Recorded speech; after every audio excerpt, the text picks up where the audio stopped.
안녕하십니까. 오늘 10분 토론에서는 인류 역사상 바다 위 최고의 명장은 과연 누구인가? 대한민국의 이순신 장군과 영국의 넬슨 제독을 두고 가상대전을 펼쳐보도록 하겠습니다.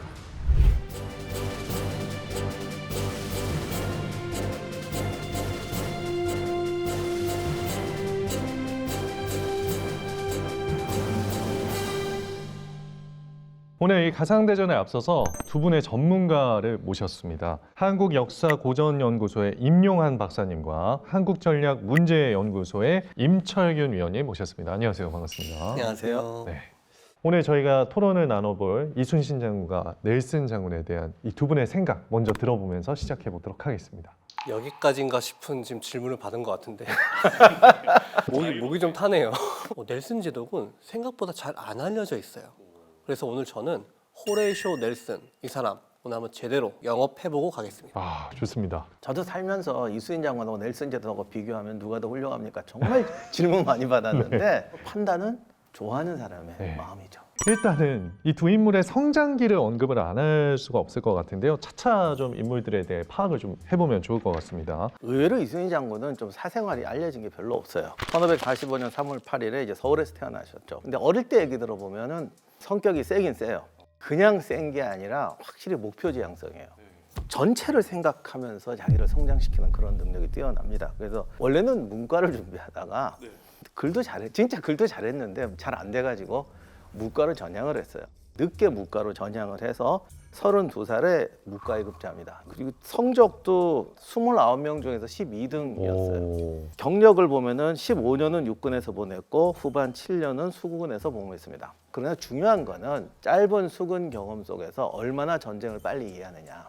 그러니까 이순신 장군의 가장 큰 장점은 실전 경험이 적은데 전쟁 이해도가 되게 빠르고 전투 이해도도 빨라요. 굉장히 늦은 나이에 무장으로서 이제 경력이 시작됐는데 이런 엄청난 해전을 이끌어냈다. 대단한 거 아닌가요? 학습 능력이 되게 빠르고 자기의 경험을 가지고 새로운 환경에 얼마나 빨리 적응할 수가 있느냐. 이게 굉장히 중요한 능력인데 그런 점에서 이순신 장군은 뭐 명나라에서도 스카우트 하려고 했지만 뭐 유럽에서 태어났든지 다른 나라에서 태어났어도 훌륭한 군인이 됐을 거예요. 얘기를 듣고 보니까 이순신 장군은 어떻게 보면 엘리트 코스를 밟지 않았는데 그러면 넬슨은 어땠습니까?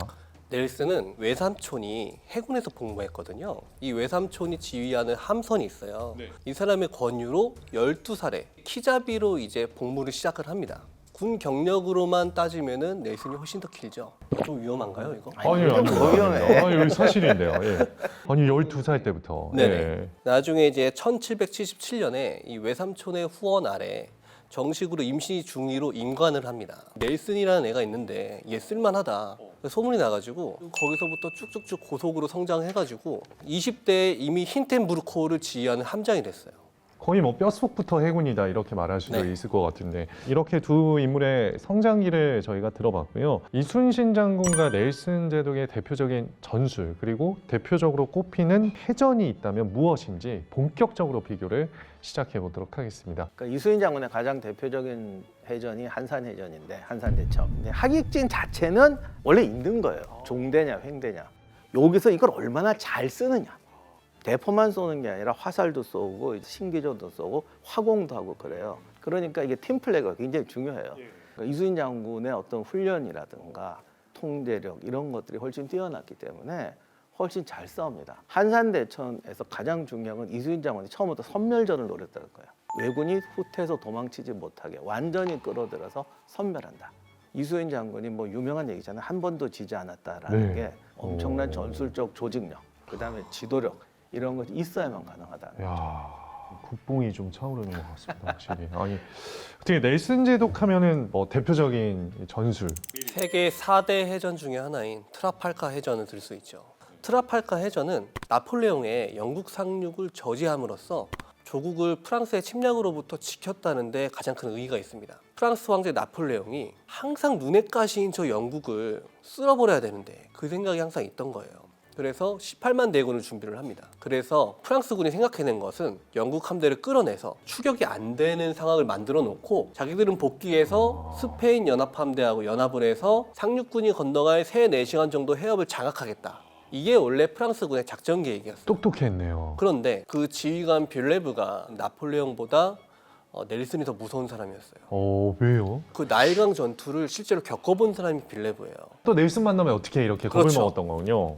아무리 생각해도 정면으로 싸워서 이길 가능성이 없거든요. 네. 그래가지고 함선을 일자로 포진을 해서 본인들이 사거리 전투로 화력을 집중할 수 있는 곳에서 유리한 지형에서 수적 우세로 싸워야겠다라고 해서 간 곳이 트라팔카 고지였어요. 거기서 이제 포진을 했죠.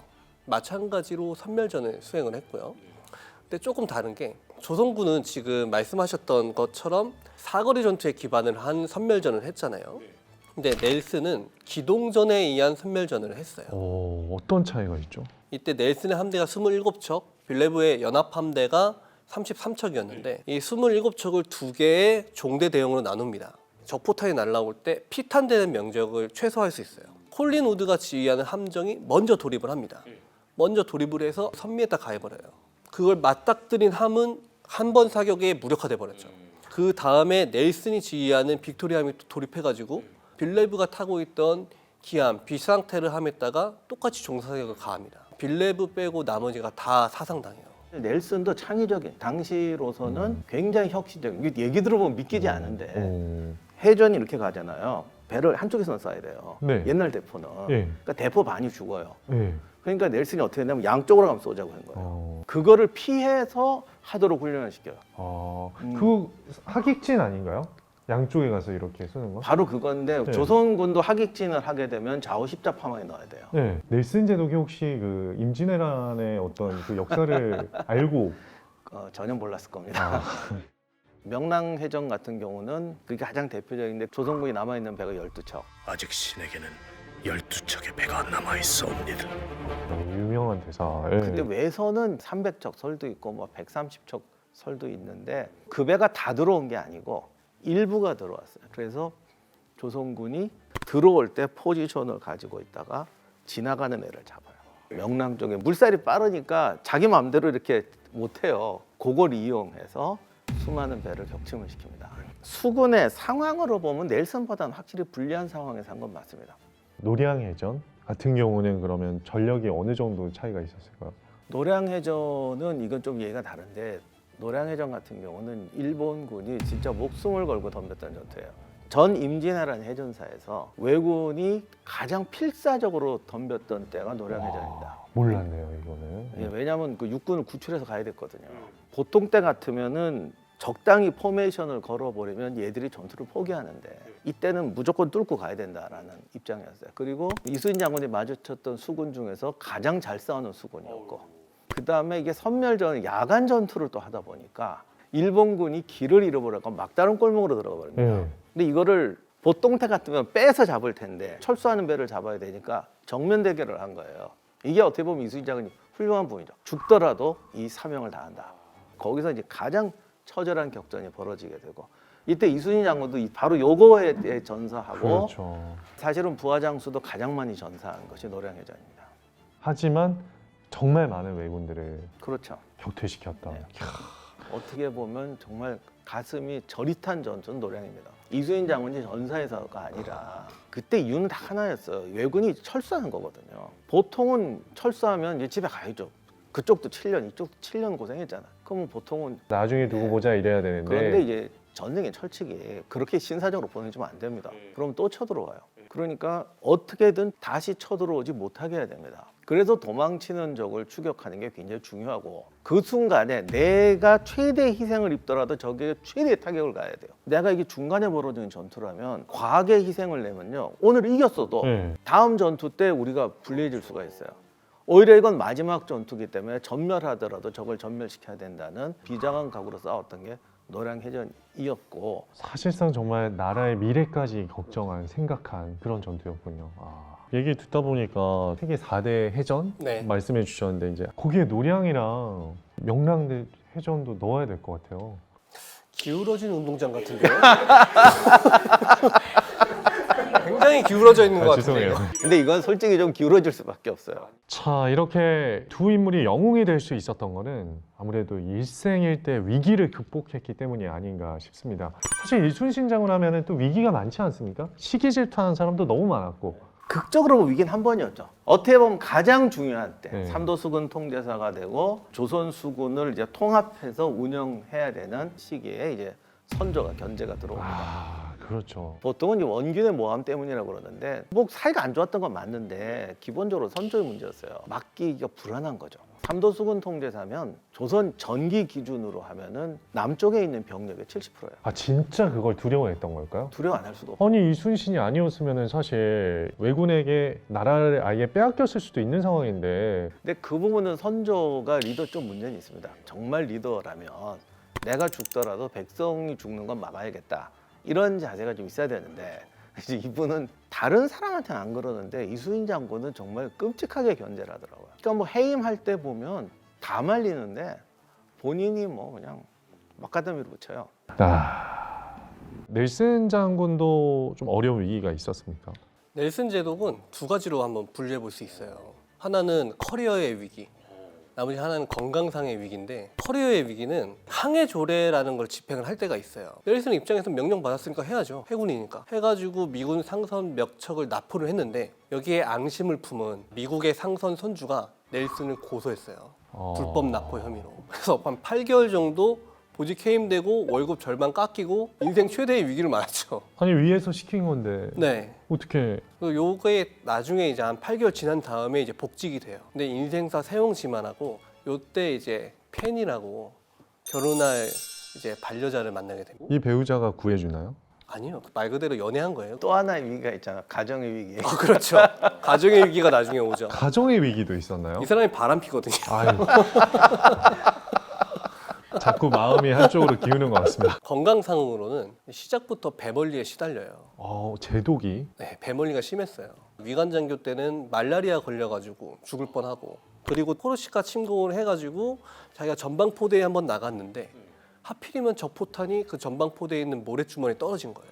모래주머니에 있는 모래가 튀어가지고 오른쪽 눈에 모래를 맞은 거예요. 거의 실명됐어요. 그래서 오른쪽 눈이. 그거는 좀 위기였네요. 이것만 해도 엄청난 중상이잖아요. 근데 이제 그 이후에 산타크루즈 대 테네리페라는 전투가 있어요. 여기서 오른쪽 팔에 총탄을 맞아요. 근데 이게 하필이면 관절을 부러뜨린 거예요. 그래서 의사가 절단해야 된다. 방법이 없다. 라고 해가지고 절단을 합니다. 그래서 넬슨 초상화 보면은 한쪽 팔이 없어요. 그러니까 이렇게 일반인으로는 상상할 수 없는 정도의 중상을 많이 입습니다. 넬슨 제독도 위기가 상당히 많았군요. 많았죠. 트라팔카 해전에서 넬슨은 왼쪽 어깨에 총탄을 맞고 그게 폐를 관통해서 척추를 건드려요. 그리고서 쓰러집니다. 이순신 장군은 돌아가실 때 탁 맞고 나의 죽음을 알리지 마라. 이렇게 그렇죠. 하시잖아요. 유명하죠. 그렇죠. 넬슨 제독도 탁 맞았잖아요. 손수건으로 나의 얼굴을 가려라. 나의 죽음을 알리지 말라는 거잖아요. 그러고 나서 이제 돌아가시기 직전에 정말 감명 깊은 말을 하죠. 하나님 감사합니다. 저는 저의 의무를 다했습니다. 이게 지금까지 길이 남아있는 넬슨의 명대사입니다. 엄청난 이 해전의 전투에서 전사하는 것조차 이순신 장군과 닮아 있군요. 비슷하죠. 이거 외에도 역사적인 전쟁을 승리로 이끈 인물이다 보니까 공통점들이 또 많을 것 같은데요. 어떤 공통점을 또 뽑아볼 수 있을까요? 요거는 좀 확실하지 않은데 이수인 장군이 총에 맞은 부위설이 두 개가 있어요. 하나가 이제 머리다, 가슴이다, 두 가지 설이 있어서 옛날 사람은 그렇게 정확하게 구별 안 하니까 겨드랑이에 맞았다면 넬슨하고 완전히 똑같은 거고 그 설 중에 하나가 맞은 부위도 같아요. 너무 아쉽죠. 그거를 기록한 사람이 없다는 게. 넬슨 제독이 대단한 사람으로 평가를 받는 것 중에 하나가 불굴의 의지예요. 숱한 위기 상황 속에서도 넬슨은 자신의 의지를 꺾지 않았고 영국을 위해서 해군 장교로서의 나의 본분을 다하고 언젠가는 전장에서 죽겠다라는 그 의지를 항상 몸에 가슴에 품고 살아온 사람이었어요. 이수인 장군도 책임감과 사명감이라는 부분은 확실해요. 나중에 복직했을 때 뭐 배가 12척밖에 안 남았잖아요. 그러니까 위에서도 좀 미안했는지 병력도 없고 배가 없으면 육군으로 편입해도 좋다라고 이제 제안이 옵니다. 그러니까 상부에서 봤을 때도 너무 가망이 없어 보이니까 그렇죠. 그렇게 얘기했던 거죠. 그랬더니 안 돼. 바닷길은 반드시 막아야 된다. 사실 그렇죠. 임진왜란에서 바닷길을 못 막으면 못 이겨요. 그렇게 되니까 100명이든 배가 12척이든 무조건 이거는 막아야 된다라는 그런 사명감이 확실한 거죠. 근데 그런 생각도 듭니다. 굉장히 전략적이고 치밀한 인물이 12척이나 안 되는 배를 가지고 승리할 수 있을 거라는 확신을 어디서 얻었을까요? 그 부분은 정말로 조금 미스터리하긴 한데 일본군이 거기 들어와 줘야 되는데 결과적으로 그렇게 해줬어요. 근데 이수인 장군이 작전 계획서가 없기 때문에 적이 이렇게 나올 거라고 예상하고 했다라는 증거는 없는데 이루어진 걸 보면 거기에 걸려들었죠. 만약에 그렇게 안 걸려들고 다른 전술로 나왔으면 좀 골 잡았습니다. 그거는 그만큼 예측력, 판단력, 책임감 확실했다는 거죠. 이순신 장군은 단 한 번도 자신이 불리한 전투를 한 사람이 한 적이 없는 사람이에요. 12척이라고 해도 우리가 볼 땐 적어 보이지만 특정 공간에서의 전투력이 누가 더 우세하냐에 따라서 전투의 승패가 달라지는 거거든요. 적어도 울돌목이라는 그 공간 안에서는 화력이 조선군이 훨씬 우위에 있었던 거죠. 그러니까 이긴 거예요. 역사적으로 너무나 위대한 이 두 인물을 저희가 오늘 열심히 한번 비교해 봤는데 이 두 전문가분들의 최종 발언 들어보도록 하겠습니다. 근데 이순신 장군은 어쨌든 나라가 왜군한테 일부분이 점령당해 있는 상황이었고 그런 상황에서 나라를 구했기 때문에 처했던 조건이라든가 위기 상황에서는 훨씬 이순신 장군이 불리했기 때문에 그런 점에서는 충분히 크게 평가받을 부분이라고 생각합니다. 넬슨이나 이순신이나 모두 구국의 성웅이라는 것에서는 아마 이견이 없을 거예요. 두 사람 모두 국가 존망의 위기 상황에서 물러섬 없이 자기의 목숨을 던져서라도 싸워서 국가를 지켜낸 인물들이거든요. 특히나 이 두 사람은 기존의 전술관에 얽매이지 않는 창의적인 전술을 만들어서 적용했다는 점에서 굉장히 높게 평가받을 수 있다라고 정리할 수 있겠습니다. 두 분 다 훌륭한 사람이다. 네. 비교를 하지 마라. 기울어져 있는데 되겠습니다. 비교까지 당하면 안 될 것 같습니다. 그런 거 보면 오히려 배울 점이 더 많은 거죠. 위인이 되고 나라를 구하는 사람의 공통점이 뭔가 그게 더 중요하다고 봅니다. 오늘 정말 두 전문가분들 모시고 저도 많은 교훈을 얻어가는 것 같습니다. 워낙 훌륭한 위인들이기도 하고 또 두 분이 이제 역사적으로 처했던 상황이 너무나 달랐기 때문에 비교하는 게 뭐 어떻게 큰 의미가 있을지는 모르겠습니다만 우리가 기억해야 할 역사적 인물들의 생애를 되짚어보는 순간들이었던 것 같습니다. 저희 10분 토론은 여기까지고요. 다음에도 저희 알찬 주제로 돌아오도록 하겠습니다. 오늘 두 분 감사합니다. 네, 감사합니다. 감사합니다.